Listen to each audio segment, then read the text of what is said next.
Hey, it's Jeremy from Jeremy.net. I am a comic book artist, writer, creator, self-publisher, and I share my creative process here with you online.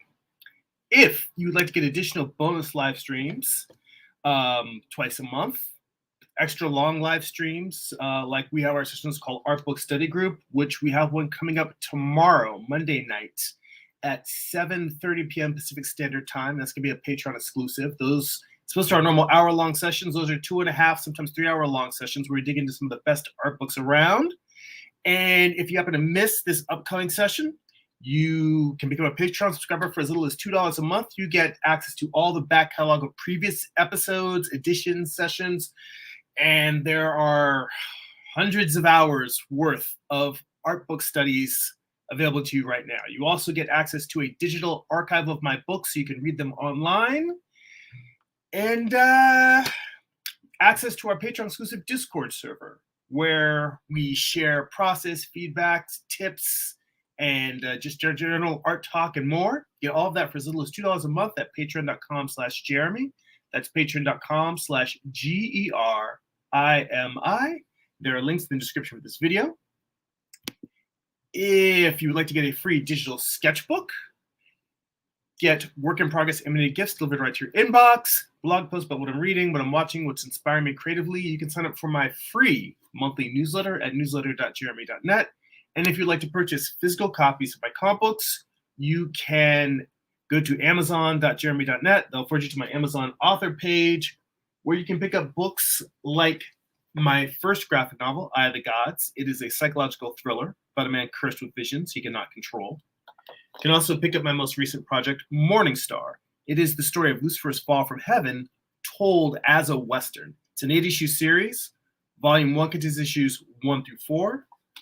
Volume 2 contains issues 5 through 8. Both have extensive back matter, character sketches, thumbnails, layouts, script excerpts, photo reference, and more. I basically should show you how I put together the entire books. And there are book flip-throughs for all of those books on my YouTube homepage. You can actually see what's inside the books before you pick them up. So links to all of those in the description for the video. And speaking of things that there are links to, if you go to my main site, jeremy.net, the Horse Medusa piece that I've been working on for months, I have t-shirts of available now. So physical t-shirts of it, and there's 2 versions on the website. Like if you go to the homepage, you'll just see the Snakes on a Mane version. This version, I call it Mare Dusa. So I've got it there, and then it's got a little, Greek style lettering. Instead of Medusa, it's a Mare Dusa on the end. So the Snakes on a Mane one is on the homepage, but if you click the apparel tab, you can see both versions of this shirt. I'm very happy with how they came out. You're getting a little bit of reflection now from the light that I have on, but if I turn that light on, you can see a little bit better. But I feel like the colors really came out well on this one. So this piece I've been working on for a long time. I still have to make prints available, but you can walk around with it on your shirt, on your chest right now. So that is another new thing for you guys to check out. So you see, I actually do something with all the stuff that I sit around drawing all the time. All right, so yes, again, links in the description to the video, but if you just go to my homepage, jeremy.net, you can pick it up there. All right, let's see, in the chat, I see Sammy's in the chat. How you doing? James is here. and thank you for the shout out. He says, get all the copies of Eye of the Gods. They send some Weird West for you. And can't go wrong with the new shirt. Thank you. All great. I appreciate the love. Yes, I've definitely been having fun doing the shirts and doing the standalone images. I think that I shouldn't say that I'm getting close to being able to start sharing the new comic book yet, because I'm still not even at the character design stage. I'm making progress with the writing, but it's still a lot before I want to start putting it out there and sharing the development process. So because of that, we're continuing with another illustration. And again, that we're sticking on the theme of Gorgons. So this is a piece which, one of the things I've been doing is looking at either pieces that I've started and never finished, or just pieces where I look at it and I'm like, I could do better. So there is another down here in my little file of projects that I've started. This is basically, this is the same piece, and I started it before, and just wasn't happy with how it was coming out. But you know, it was just the premise of a gorgon kind of emerging out of a sea of snakes, like someone coming out of a pool of water. And I went back to I just started with the idea, started laying out a new image, and so far I feel like this one is a lot more compelling. But I am not happy with her eyes, so I am just gonna full on erase these eyes and give it another shot. Go back to square one with the eyes here. Just erase these completely. And to give you a sense of my process a little bit, I mean, hell, that's what this entire stream is. But I started, if I flip back here, I started with some very light thumbnails. And one was trying it with a very high horizon line. So the horizon line is actually up here. And then, you know, having the head coming out at the upper part, then having most of it be the sea of snakes down at the lower half of the piece. Then I tried another one with the horizon line as a low angle, and then just a lot of negative space up top, because I didn't want the head to be just dead center. But in looking at this, just for the composition, what really felt compelling was to have kind of a not quite half and half, maybe kind of a 40-60 with the horizon line just a little bit above dead center. And then after doing that, I took that thumbnail, I enlarged it, and then scribbled a little bit more on top of it.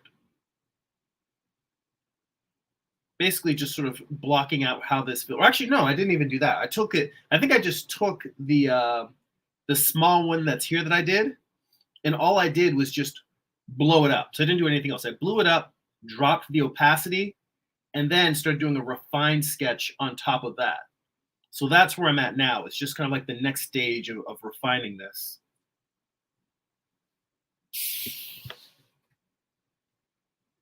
So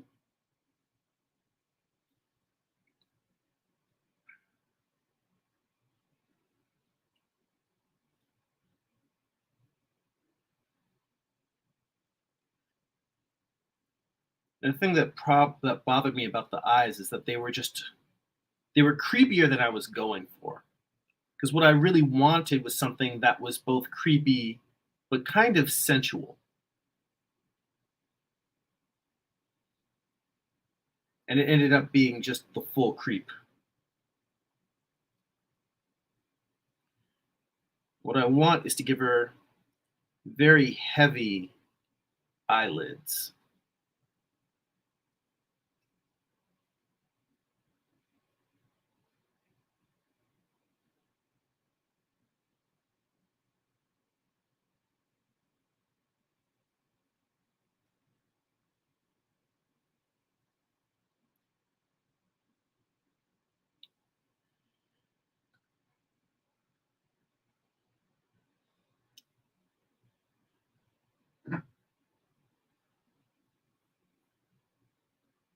And I've gone back and forth on the eyes because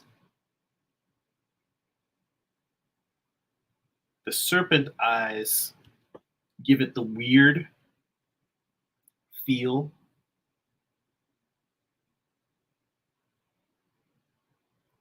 I'm trying to place the eyes just right because I've got them.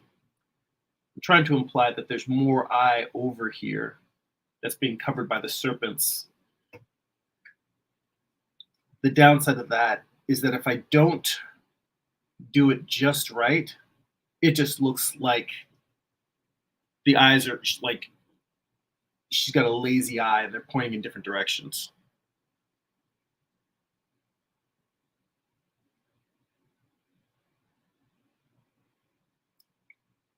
Which is, again, one of the reasons why zooming out helps so much.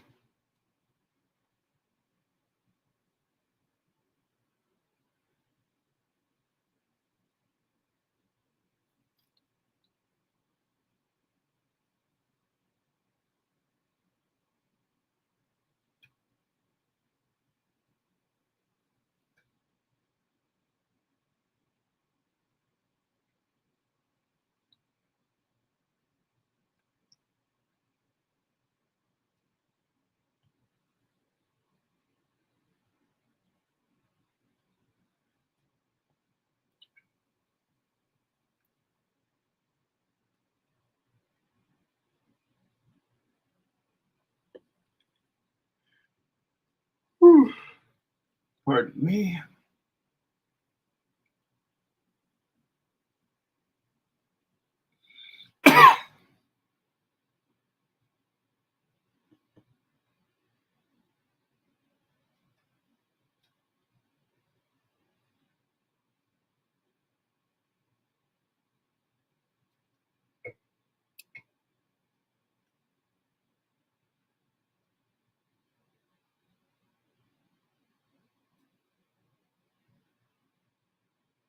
Trying to get that shape.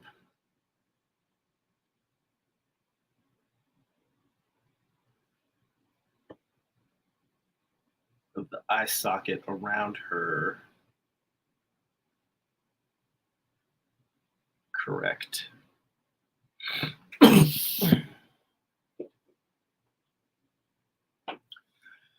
Pardon me. My body's been ejecting all sorts of weird fluids for the past few days. After being on antibiotics for a week.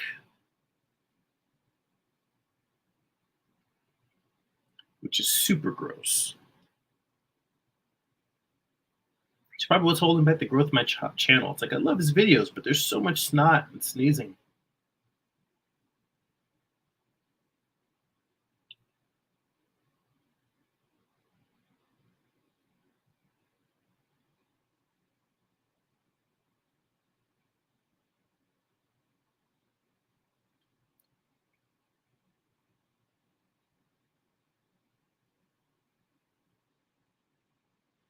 All right.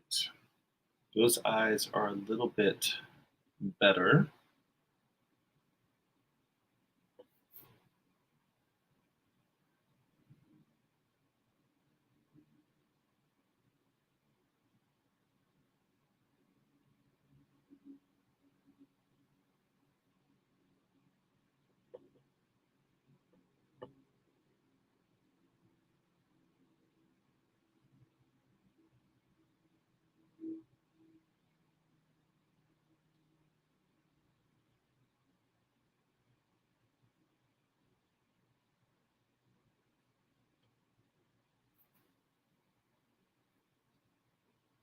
For shits and giggles, I'm going to drop the opacity down on this.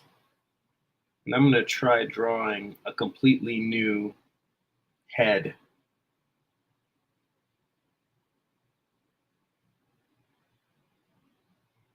On top here. Sometimes I can't explain why something feels off. It just does. And I think that's the more challenging thing. Because when you look at something, you're like, oh, the arm is too long. The torso is too wide. It needs more curves, or it needs more angles. Or you need to break up the rhythm and the flow in the figure. Those are things you can concretely look at and say, oh, yes, it's this or that. Although it would probably behoove me to flip the canvas here.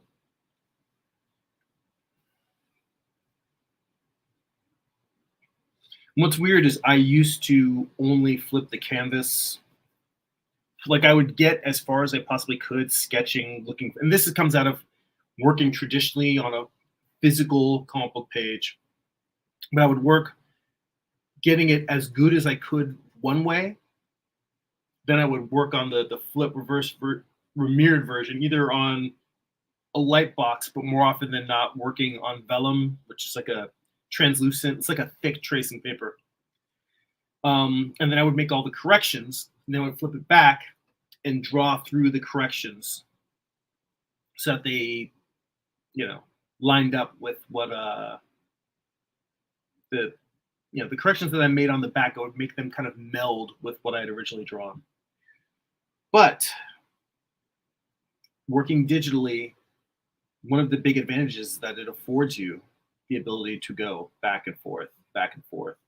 So I do that more now, a lot more.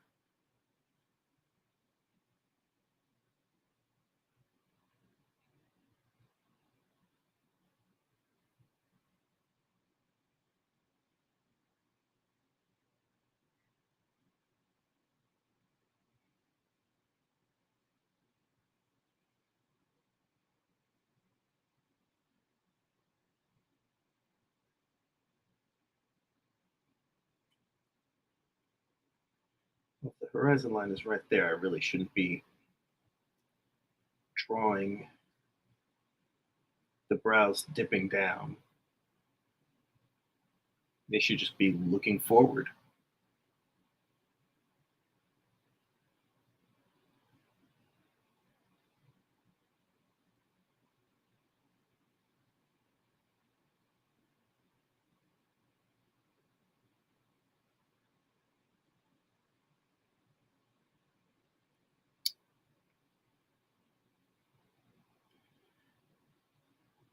I think I have her in it. Well, I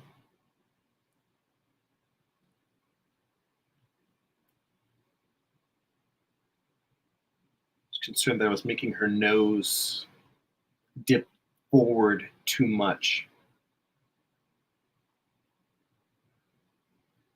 And that might actually be true, but even though it looks like this is kind of a layout stage for me, like still, um, like when I'm moving on from my rough sketch to refining it, this for me is still very much me trying to play with how is the drawing supposed to feel versus correcting anatomical flaws. So I'm giving myself the leeway to do some stuff that might be funky.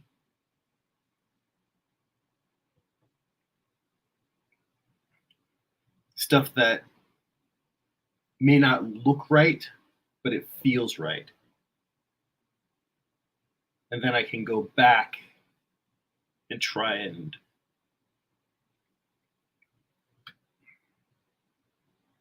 I guess work out that balance between how it's supposed to look and how it's supposed to feel to resolve any incongruities.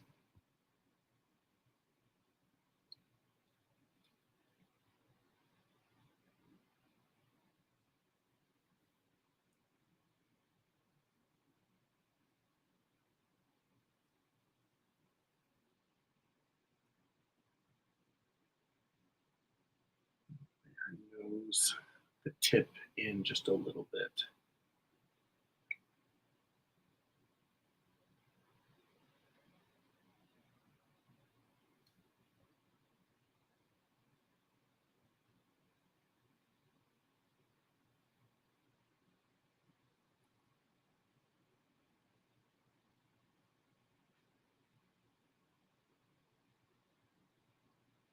You don't even really see the bridge of her nose because there is a serpent hanging over it.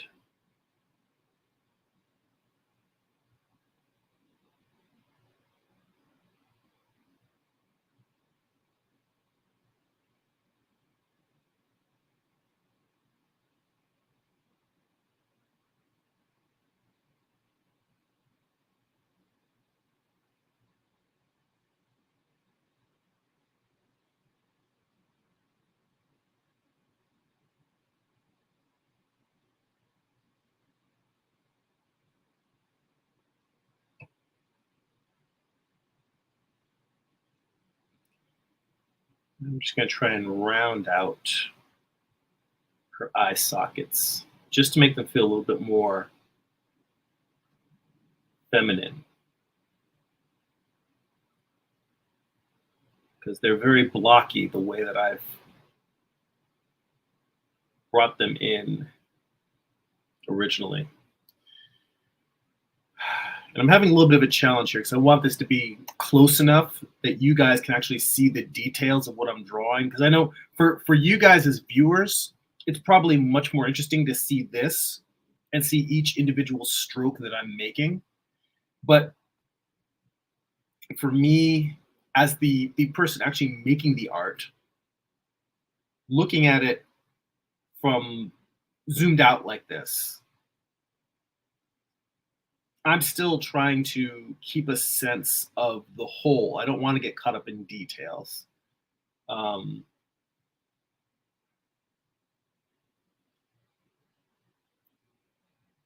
Working out the whole of the skull, what it feels like, how things are shaped. That's easier to do the farther out I'm zoomed.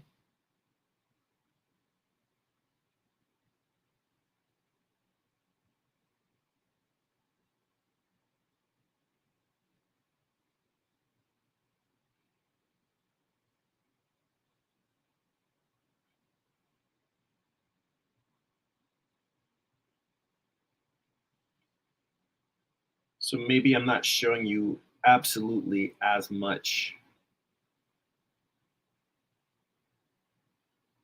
as would be visually compelling for someone watching this.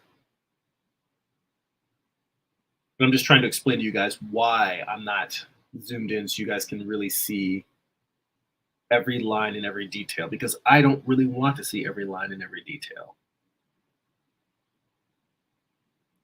At this stage, I want to see the whole and just see how the whole is evolving.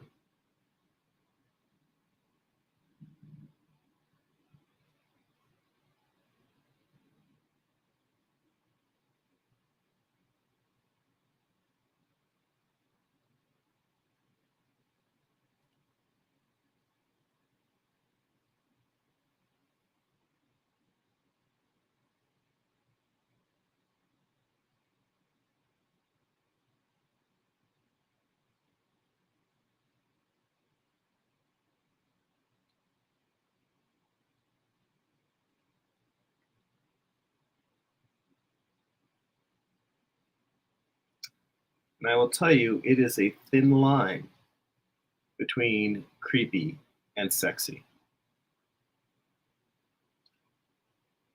And that is the challenge that I am working up against.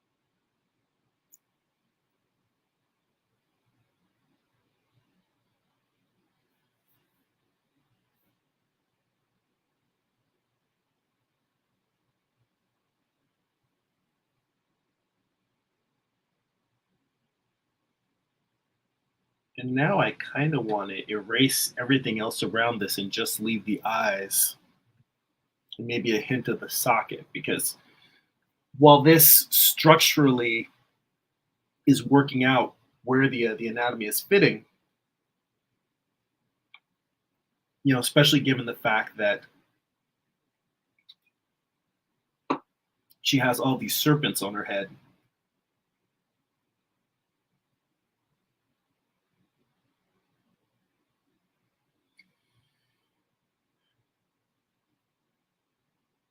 A face that has fewer details, I think, reads as a little bit more elegant.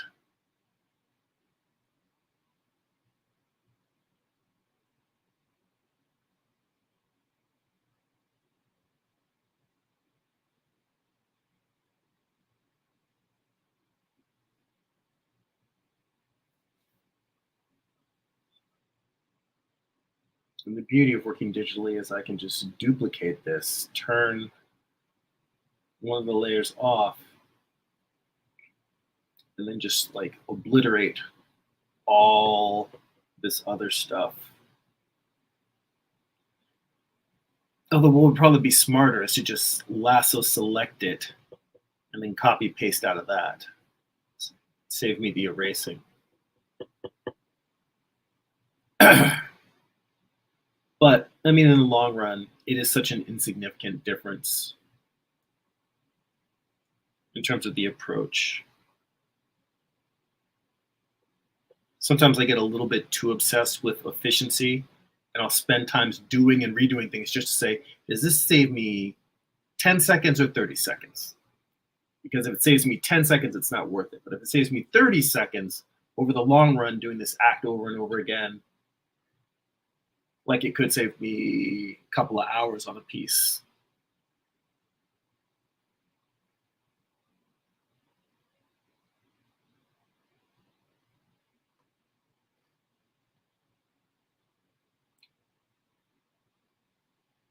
Just want to leave just enough of the top of her eyes so that I can see where to place the eyebrows. But honestly, from the look of this piece and the way the sketch underneath is, you're probably not going to really see her eyebrows.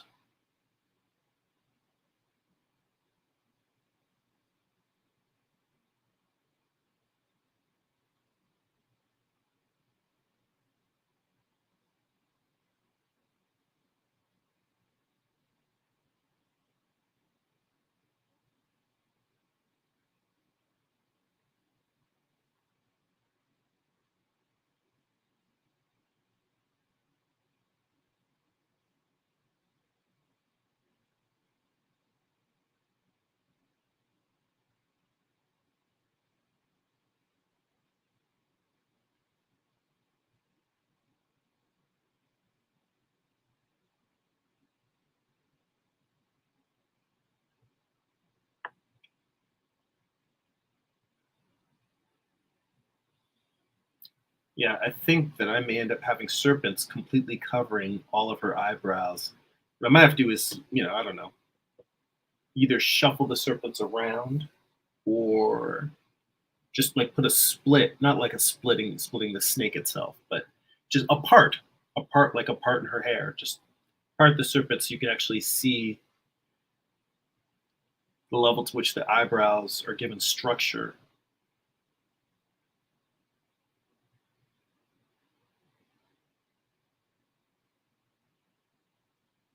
This one's coming out a bit too far. Both of them are coming out a bit too far.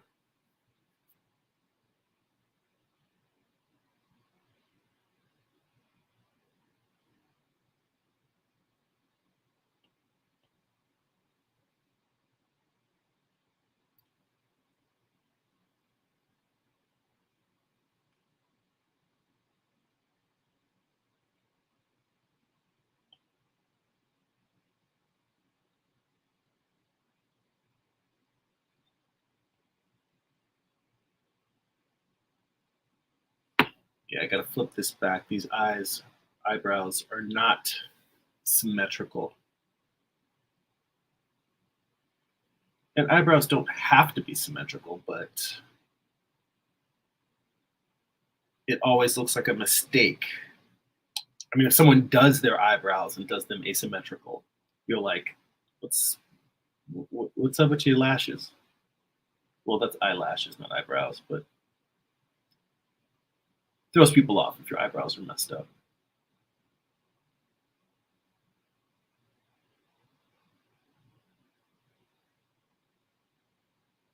So we need to put some guidelines in here so I can come in and try to correct this.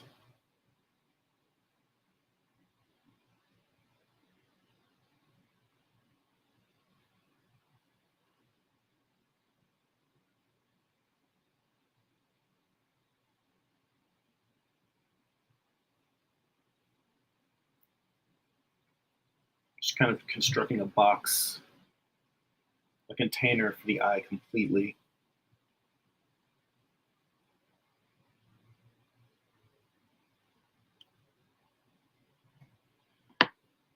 So I can kind of construct around these guidelines.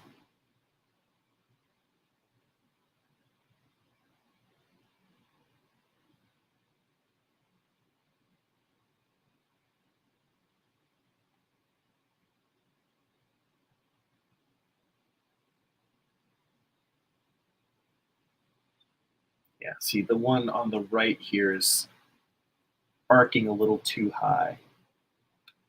Not that it's arcing too high, but it's peaking and then staying up there as opposed to coming down. We've got the other one doing.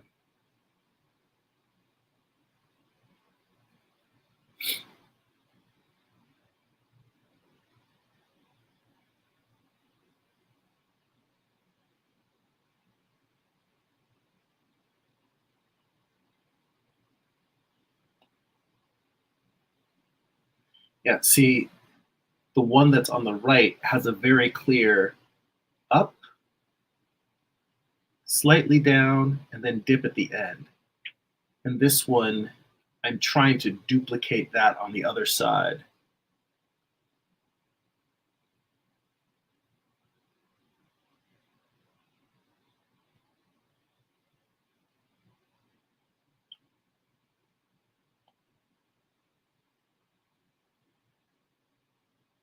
And I am torn because part of me just says, dude, they're just eyebrows. Keep working on the overall structure. You can fix them later.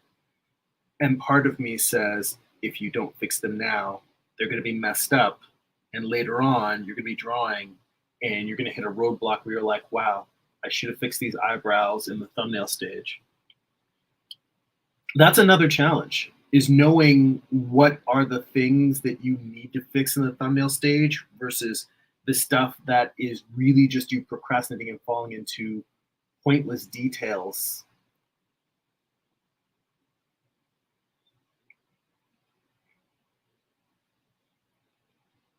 And it is an art that I am still trying to master. Okay, I think that that works. And my instinct also says to try shrinking it a tiny, whoops, I want to undo. I want to try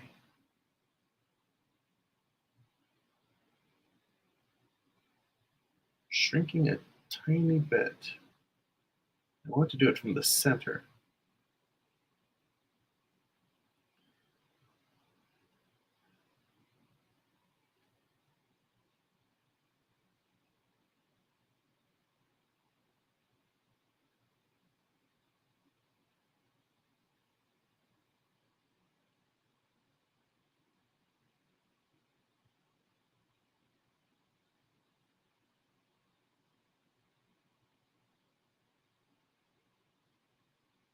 That's what I want. I want eyes that are kind of like relaxed, and she's just sort of kind of falling into herself, as it were.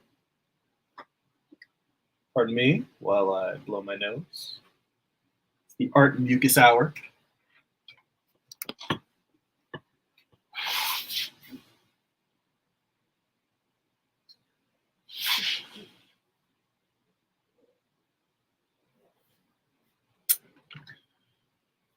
It's like Pinocchio wanted to be a real boy. Someday I'll be a healthy boy again.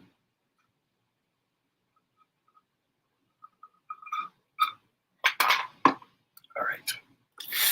Let's see here.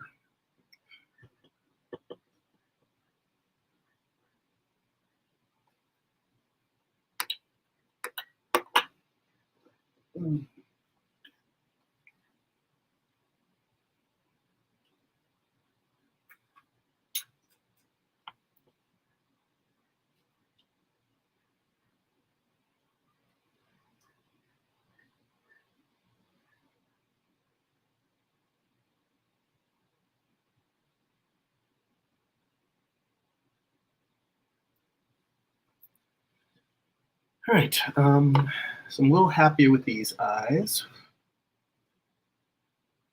I'm gonna ditch that layer that I had turned off.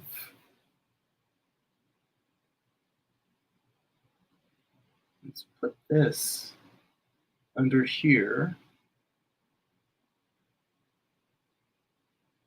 go back to this other layer and bring this up to 100%.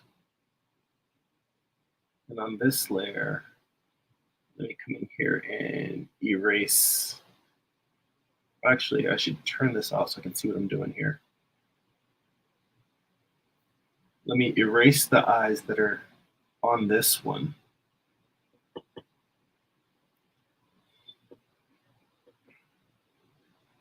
It's another thing that kind of happens with this working digital is I get to a point where I'm kind of like blurring and blending layers. I'm not always working on, I mean, in an ideal world, I would just pick one layer and work on that layer. But I find that I'll do little corrections on one part, and other corrections on another part. And I have to remember to try and resolve them so that the image itself doesn't become unreadable in terms of you can't really track what you're doing. Like you've got a couple of snakes on one layer, an eye on another layer, you know, a nose on a different layer, a snake head on another layer, the background, and then the sketch just gets like where you're playing whack-a-mole, trying to figure out what's where.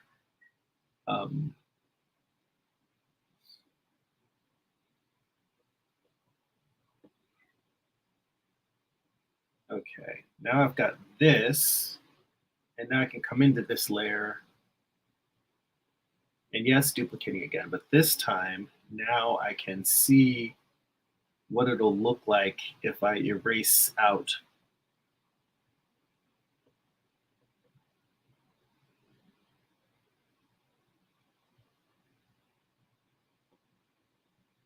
parts that are hidden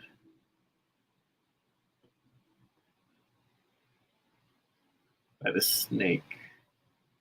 Snake's little.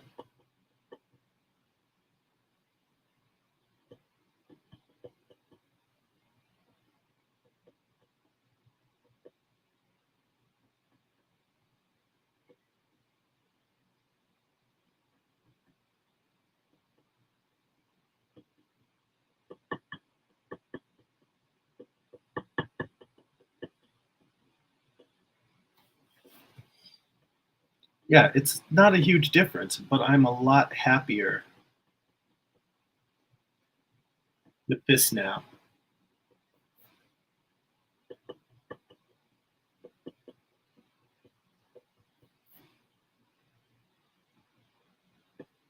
Such that I think I will just merge it.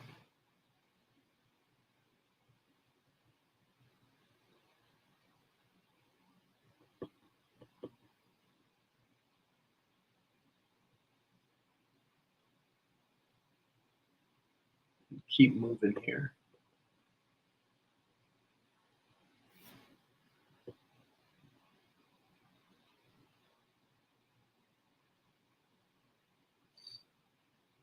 So, I mean, the real question is just how much do I need to fill in what's going on behind there?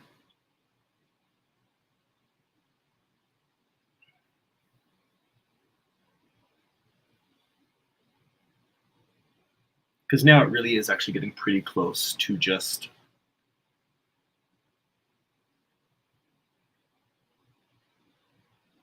fixing the snake heads. Like I think I'm pretty close to starting the final drawing on top of this now. The final cleanup.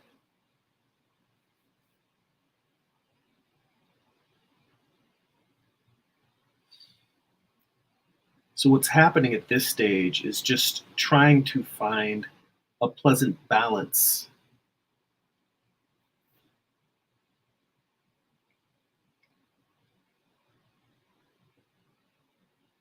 of detail and space. I don't want it to feel overly detailed. Basically, trying to find a balance between detail and clutter.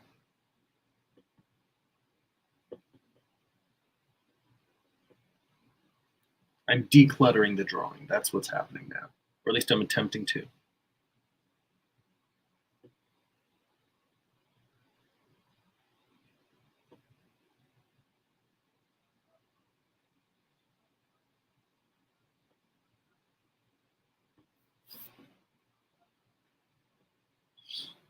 looking for places where I can increase the overlap. Like I've got this snake that I'm drawing right here in the foreground, overlapping the one that's right behind it. Yet there's a snake in front of it that's heading into deep space that is not, it's overlapping it, but it's not a strong overlap. This intersection right here, it's not a tangent in the sense that I imply overlap, but it's not a strong overlap. And so just to, I guess, clarify the piece a little bit more. But part of it also is that I think what I was going for was this snake is going not just under, but really sort of dipping down, whereas this one is rolling over it like an arch. So what I want to do is just too much is going to throw it. And this is one of those things that really maybe I should just, I'm trying to decide whether now is the time to move to a cleanup layer. Because this is one of those things that I might be cleaning it up here and then just draw it and mess it up again. But it's like moving the thickness of that line up. It's not like moving that snake's body up way out of the way. It's like a very small, very subtle difference.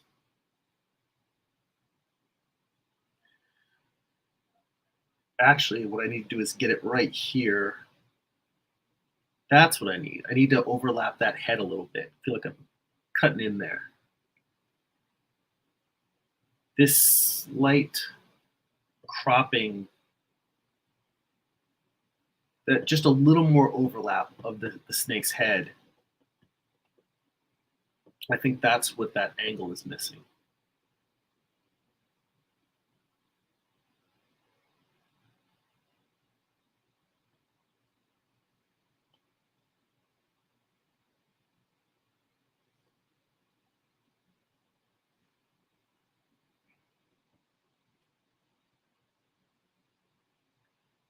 And now I kind of see what the problem is. So I was trying to have the feeling of the snake going up and around and coming down while having this go under at the same time. Hey, I see Gary's in the chat. Hey, how you doing, Gary? What's going on? Just getting in here, some more Medusa stuff. Working on another illustration here.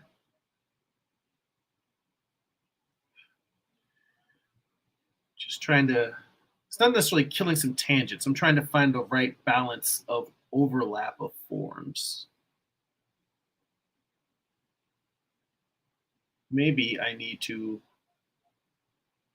let the head come out completely.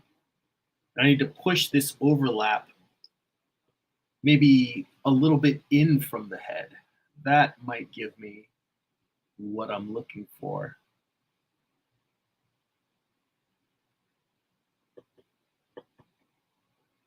And now I can have the body kind of tuck underneath, so it's overlapping.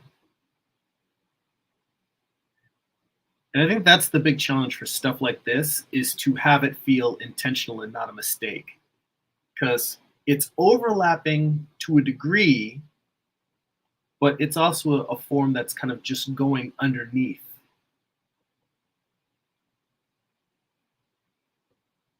And conveying that feeling in line is difficult.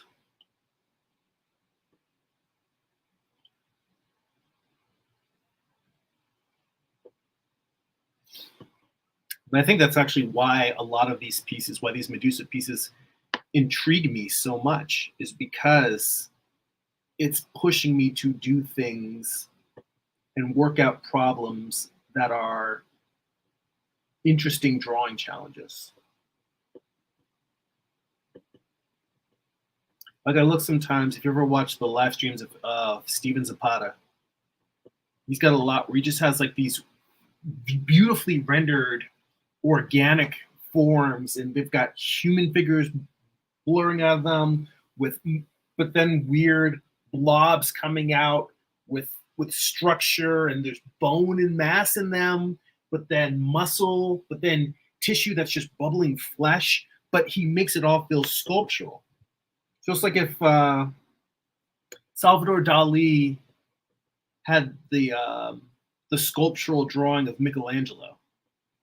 That's kind of what Zapata's work is like, and not in the sense that I'm not necessarily trying to copy what he's doing, but I feel like me doing this with serpents overlapping and tucking in and around each other is my version of struggling with these kind of issues.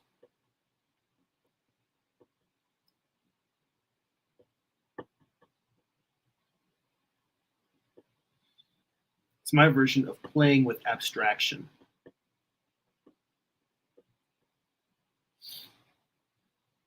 So right here, I'm trying to get the sense of a snake head that's just this little head over here.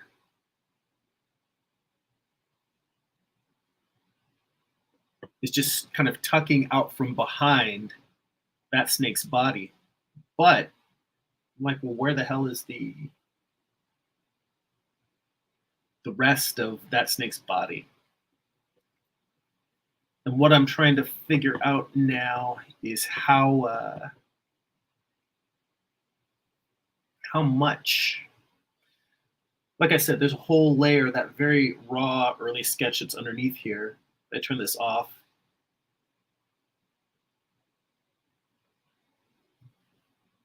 How much do I need to fill up?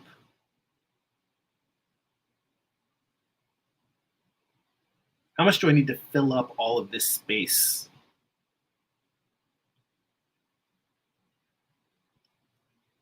Like, I'm wondering if some of the serpent bodies that are going to be in here, like, only do line for what I. In fact, you know what? Screw it. The whole point of this is me experimenting and trying things. I think that what I'm going to try and do is only do line art for the snakes that I have maybe drawn here, and then try to do all of the other snakes in just color, so that they're not demanding to come out of the surface. They're not demanding the attention that line art does.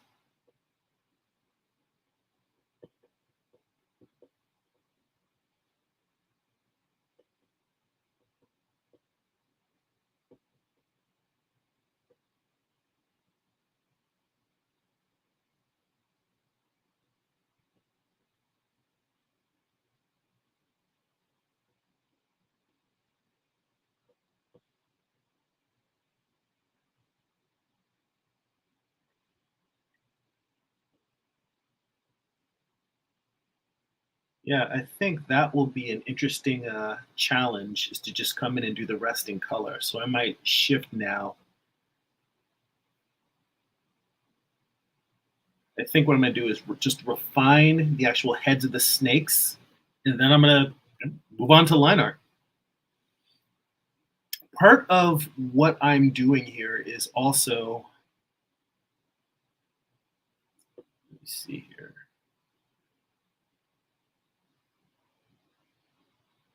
I think I'm gonna switch. I'm at what, 50% gray? No, all right. Let's go a little bit darker then. What was I at before?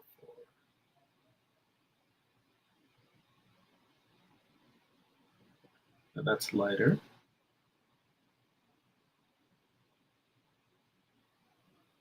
Okay, so I was using 40% gray. I'm gonna move to a 50% gray, just slightly darker, as I work out or work on. Really, when I talk about details, it's just placing the eyes and nostrils of the serpent heads.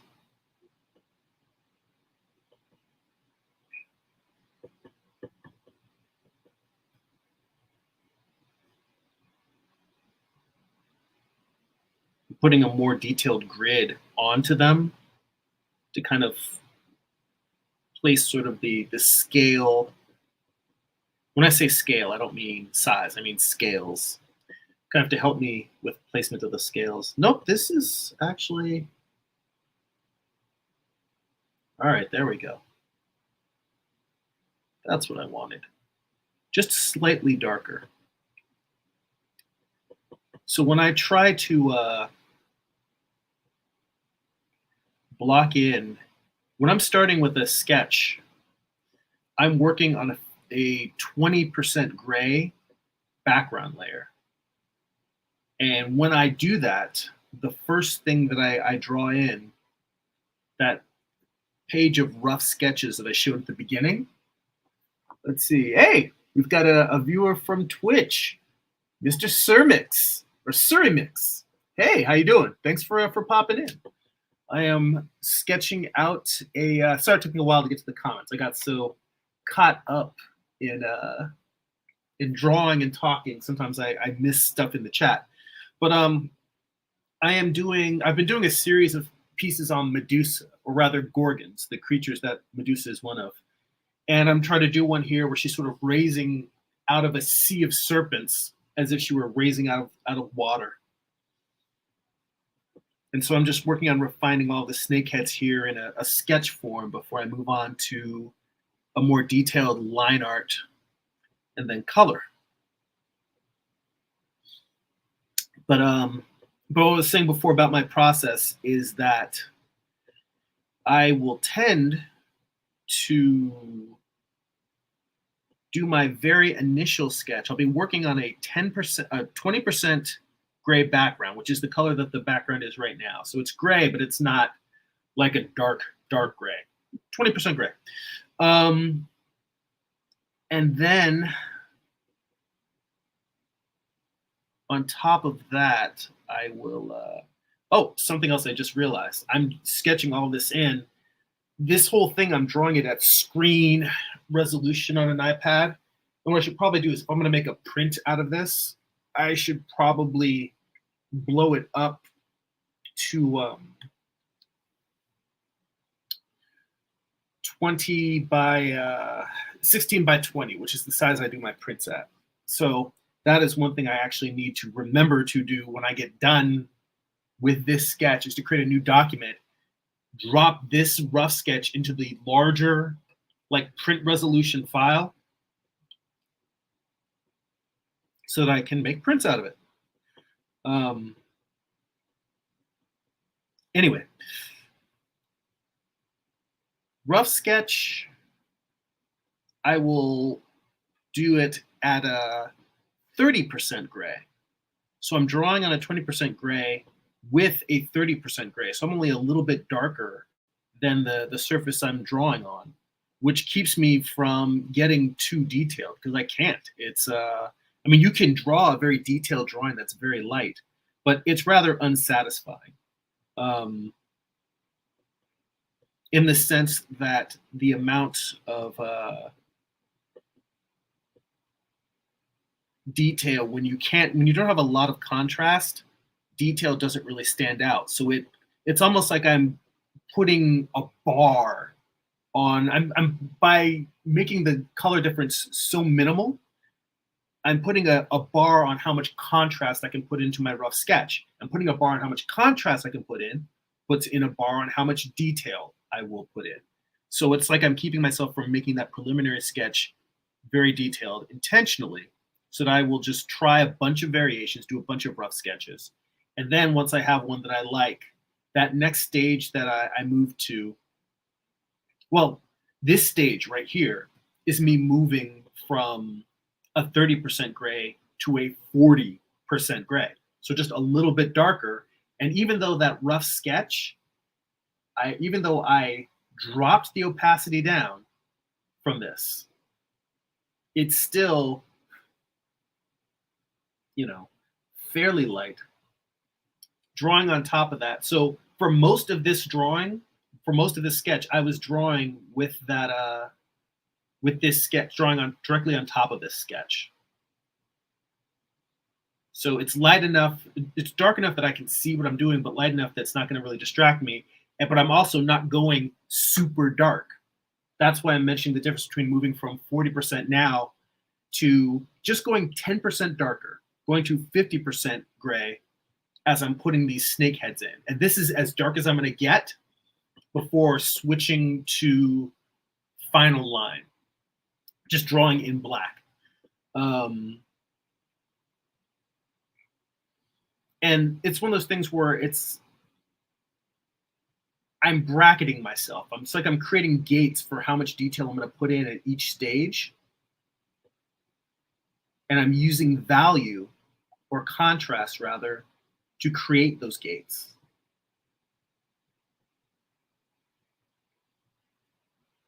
Because it is very easy for me to fall in love with a rough sketch and just noodle and noodle and noodle and put all sorts of stuff in there that when I go to the final line may not work.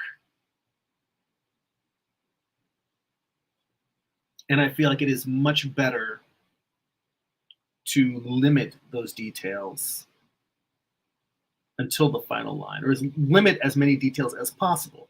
Like for me, working out the snake heads like I'm doing here, this is a detail that is, in my mind, necessary in order to move to the final line. But other than that, that's probably the last detail. Like I'm not working in all of the scales that I'm going to be drawing in the final line. That feels like a waste of time to me. In fact, I'm not going to draw very many of the scales at all. I'm going to do the scales in color. So, hey, Martin's in the chat. Hey. How you doing, man? Moved on to a new Medusa piece, a new Gorgon. I think maybe I'll call this one Gorgon Surfacing. Surfacing, not servicing.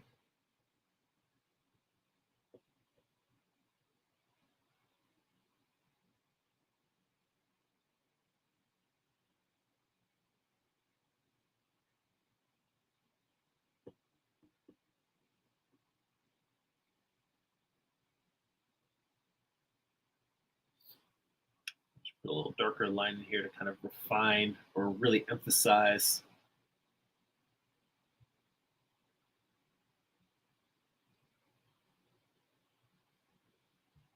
this body that it's peeking out from behind.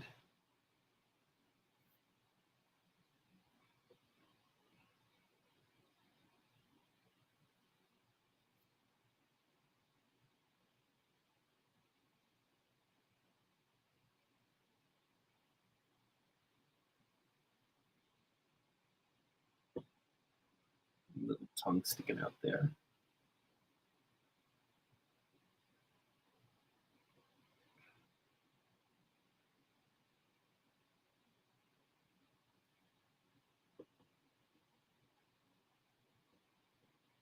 I didn't want to bore you guys, and I do worry about boring you guys as an audience watching stuff. But one of the things that I also want to do soon, and maybe I'll just start this on my own, maybe just show you as it comes out, is the piece,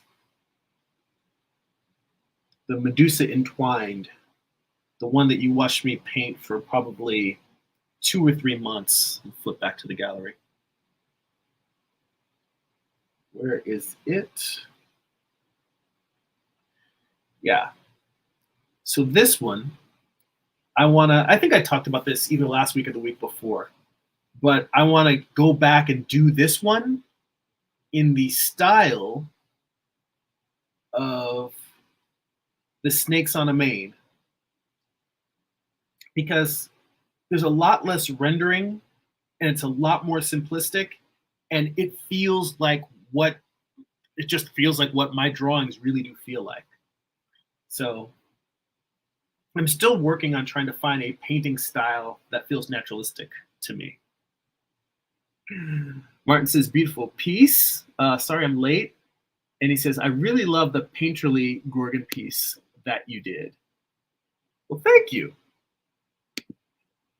So I think that you're talking about this one, the one that I was working on for a long time. Well, see, this is the conflict that I'm trying to resolve. The results that came out from this piece, if this is the one that you're talking about in terms of the painterly one, the results that came out, I feel like the results are good. I'm proud of this piece. I'm proud of how it came out. That said, it seems to take much longer than what is my instinctual process, which is this piece, where it really is just line art and color, which I'm, as being somebody who's done comics for years, it makes sense that this would be more naturalistic to me. This is just feels more instinctual. And what I've been looking at is trying to find, if I go back to this version of the Snakes on a Mane, where I have less line art, but it's painterly in the sense that there's no line, but there's chunks and blobs of color. But it's sort of an in-between. It's more of a color drawing than it is a painting. Now, what I'm trying to see is if I can find a way of melding this piece that we're looking at currently, the Medusa without line, is my first attempt at a goal of merging the style of the painterly, this piece, trying to merge this with my line art style and trying to find a happy medium where it's something that still has a painterly feel to it, but that I produce quickly.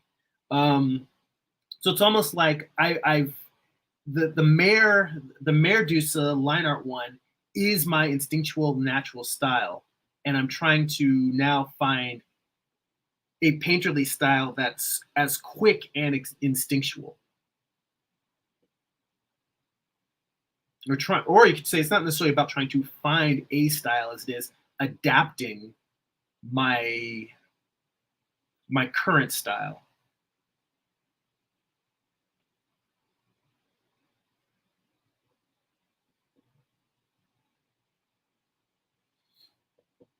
Because that's another conversation I have with fellow artists all the time. I mean, you've seen that I'm willing to spend months and months on a piece to get it right. And when it comes to art with a capital A, if you're making a piece that's an artistic expression, then it takes as long as it takes. It's not about trying to speed out and finish a piece. But at the same time, as somebody who, as an illustrator, how long it takes to make a piece matters. Even if I don't have a deadline per se, each piece I finish is another print that I can sell. And the more prints I can sell, the more income I can generate from my own art. The more income I can generate from my own art, the more time I have to do my own work, which in the end is the long goal, is to be able to spend the predominant amount of my time pursuing my own creative passions as opposed to making work just for a client or for my day job. So I think about these things. I think about these things all the time. And I don't think about them in the sense of, oh my God, I'm stressing out, I'm too slow, or I'm not making enough money for my art. I think about them, I meditate on them. That would probably be a better way to think about it, is I meditate on these issues, on these challenges. I don't want to call them problems, because problems is more serious stuff, like not being able to afford gas or not being able to afford, I don't know, insulin. Challenges are something where, look, everyone's got things in their life that aren't necessarily working the way that they want. And how are we going to deal with them? How do we move to a more productive thing? How do we move to more of the results we want? And for me, I will tell you that if I could, I probably would spend 8 hours a day online with you guys, just working on whatever I'm working on and just basically narrating the process and telling you guys this is what I'm doing. I mean, I would probably have to shift in that, as much as I enjoy talking to you guys, I would probably have to say, all right, I'm going to talk for 1 hour and then I'm going to draw silently for like 2 hours. And then maybe at the end of the day, I'll talk for another hour. But, I would need to turn off the part of my brain that's speaking to you while I'm drawing, because that is a learned skill. I could not do it in the beginning. And to be honest, learning to talk about my artwork from doing time lapse videos and then just playing them and talking about them the way I did for my channel for many years, that is what helped develop me the skill to be able to talk and draw at the same time. It's less of the fact that I needed to learn how to draw well enough that I could draw while I was talking. It's more that I needed to develop the skill of talking about my art extemporaneously over long periods of time. In fact, that's a really interesting distinction that I never made until this very moment. It wasn't the skill of being able to draw and talk at the same time. It was being able to talk about my art for long periods of time. Because for the most part, I think like most of us, I like to just get on with making the thing. And I'm happy to talk art and process with people. But generally speaking, I think for most artists, the making is separate from the talking about the making. But what I learned from doing time-lapse videos and talking about my art over the time-lapse videos was that the most interesting observations I had about the craft and the process were happening while I was drawing. And when I would make a time-lapse video, I'd have to sit there and I'd be looking at a video of the drawing session that I recorded maybe a week earlier, 2 weeks earlier, maybe a month earlier. I would just record myself working, save them up on my drive, and whenever I needed to post a new video, I'd just go to whatever I had in storage, and talk about it. And I found that I had trouble remembering what I was thinking or feeling or why I made the decisions that I made. So it almost was just as if some artist was randomly commenting on another artist's YouTube channel. Like I'm just watching this person who I knew was me, but I'm just watching him making marks, and I'm trying to think, well, what was I thinking then? What was I feeling? Why did I do this? Looking at stuff, because a lot of it is also looking at stuff and saying, well, I wouldn't make that decision now. Like being the person who's looking at this just a month later, I'm like, I wouldn't do that. You should have done this. And sometimes doing YouTube videos would, oh, by the way, I see Martin, thank you again. He said, well, everything is looking very outstanding in terms of, the different styles that I'm trying to mesh and merge and work through. I do appreciate the kind words. Thank you. But I found that just the observations that I was making post videos, post the actual drawing session, I was like, wow, I really feel a lot differently about this than I did while I was making it. That's actually what got me to try live streaming in the very first place, was simply I wanted access to observations that I was making about art as I was making them. I felt like that was a more compelling live stream, or that was a more compelling video than me just trying to remember and talk about it. Sometimes I would make drawings, and while I was drawing them for time lapse, I would make notes about things I observed and say, remember to talk about this when you do the audio. But it always felt a little bit weird. Whereas talking about this as I'm doing it, it feels like there's a sense of urgency. The discussion is just, it's present. It's what's happening in the moment.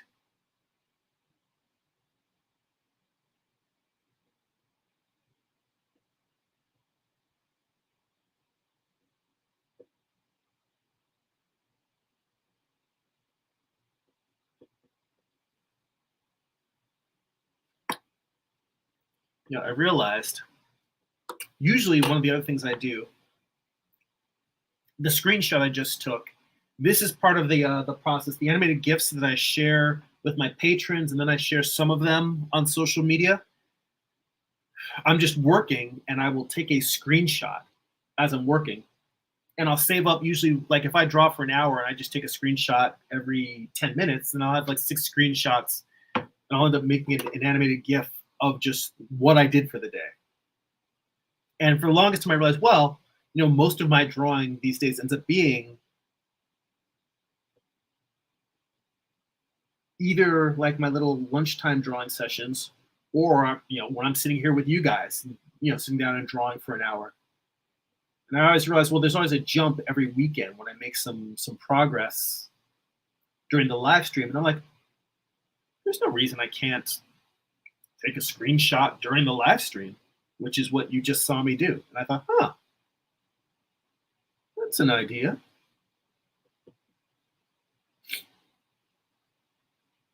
Inspiration strikes at all manner of random times. Jesus, I didn't even realize. The time feels like it just whipped by. We're already like an hour 10. I guess we're at the time to pack it in. So if anybody has any comments or questions or stuff they want to talk about, toss them in the chat now and I'll address them before signing off. And for people that are watching the replay later on, I check the comments. So definitely, please, if there's anything that I said that resonated with you today or something that you want to hear more about or dig deeper in, please feel free to leave those comments as well. And I will try to get back to them in a timely manner or maybe address them in a future live stream. And as I also mentioned for patrons, the art book study group. So I have a new class that I'm attending on Tuesdays, which used to be art book study group night. It used to be Tuesday nights because that was the one night I didn't have a figure drawing class. And now I have a class on Tuesday nights as well. So I am going to make art book study group at least for the rest of the fall, like now through basically until I finish the composition class that I'm taking. I'm going to switch to Monday nights. So for anyone who is a patron, the next art book study group is going to be tomorrow night at 7:30 Pacific Standard Time. And we'll be continuing with Walt Reads the Figure. And we're deep into the section on the heads. It's a heads and hands section, which is funny because Carl Ganas, who I've studied with for many years, has a book on heads, but he also has a class specifically on heads, hands, and feet. So it's funny because Walt Reed touches on some of the stuff that Carl Ganas does, but he also has stuff that's kind of his own unique way. And it's interesting to be covering material that I'm very familiar with from an instructor I've been studying, but covering it in a different way. So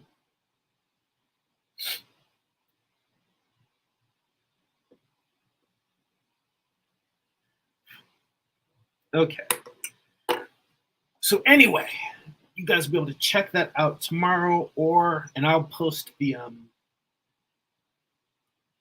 link for that on Patreon, and I'll post it in the Discord server because I'll have a voice channel open on Discord for anyone who actually wants to come in and talk to me directly while I'm drawing. So, like I said, if you guys want to participate in that, head on over and become a Patreon subscriber for as little as $2 a month. And you'll also be able to see all of the older art book study groups. Every once in a while, I will take one of the art book study groups, and after it's been on Patreon for several months, I will maybe make one or two of them. There's a couple. If you just type in art book study group or Patreon into my channel, you'll see that there's a few sessions that I've made public just so you guys can get a sense of what the study groups are like.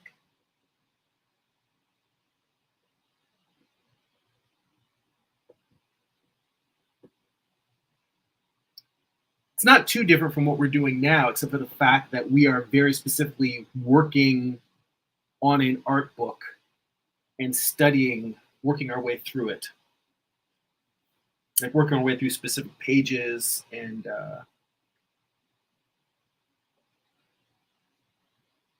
topics, treating it like it's a school course, because that is how I tend to learn. All right, guys. So on that note, Come back over to my big old mug.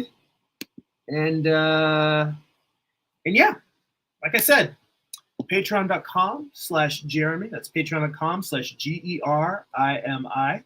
Along with Art Book Study Group twice a month. You also get access to an online digital archive of my comic books. You can read Eye of the Gods. You can read Morning Star, both volumes, all 8 issues. You can read that. You know, I should look around. I feel like I have some mini comics I've done over the years that I can post and share with you guys. You know, just some older works that I don't think I've never published or posted anywhere. I'll dig through the archives, see what else I can have and toss on there. But also our Patreon exclusive Discord server, so where we share works in progress, imminent gifts, feedback, just what we're working on, process discussions, just talking throughout the week beyond just the conversations we have here. So you get that at patreon.com/Jeremy. That's patreon.com/GERIMI. If you'd like to get a free digital sketchbook, work in progress, animated gifts delivered right to your inbox, blog posts about what I'm reading, what I'm watching, what's inspiring me creatively, you can sign up for my free monthly newsletter at newsletter.jeremy.net. If you'd like to purchase physical copies of my comic books or read digitally on Comixology or Kindle, you can go to amazon.jeremy.net. I'll forward you to my Amazon author page. You can pick up books like my first graphic novel, Eye of the Gods. It's a psychological thriller about a man cursed with visions he cannot control. It's a standalone, done-in-one book. You can pick up my most recent comic book, Morning Star. It is Lucifer's Fall from Heaven, told as a Western. It's an 8-issue series. Volume 1 contains issues 1 through 4. Volume 2 contains issues 5 through 8. Both volumes have extensive back matter, character thumbnails, character designs, sketches, script excerpts, photo reference, and more. There are book flip-throughs for all of these on the homepage of my YouTube channel. There's links for all of these in the description for the video. If you're watching on Twitch, there are links in the About tab of the channel. And guys, thank you as always for hanging out with me, for having conversation, the kind words, just joining me on the artistic journey. I hope that you guys are being productive as well. You're exploring with your own artwork. Appreciate you guys. Love you. Look forward to talking to you next week. That's it for now. Go be creative.